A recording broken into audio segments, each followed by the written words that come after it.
Hi guys! Welcome po sa ating new video. Nandito po tayo ngayon sa City Center para mamili po ng konti. Para sa shopping spree lang po guys. Tara na at samahan nyo kami!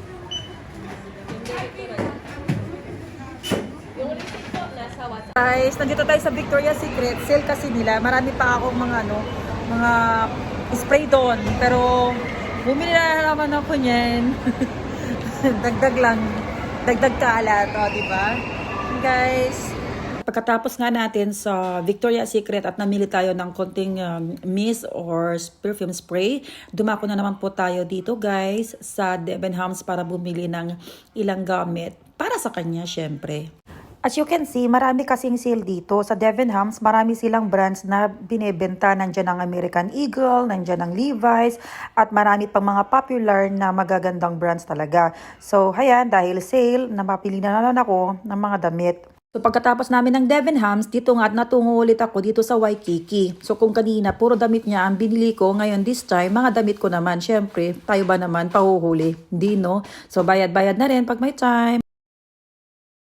At pagkatapos kong bayaran, yung mga damit na kinuha ko, of course for me, heto nga, at may pahabol pa siya.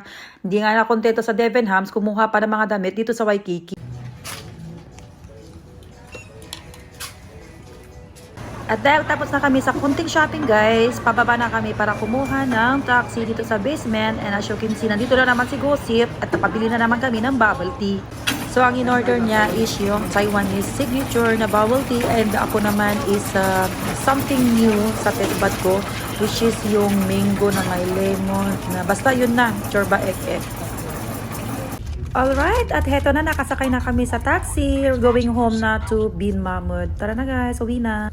Charan! Bonggang-bonggang fast forward at nakarating na kami dito sa bahay. So, flex ko lang guys yung mga konting pinamili namin. Konting shopping, ika nga. Ayan, from Victoria's Secret, Waikiki, Debenhams, at marami pang iba.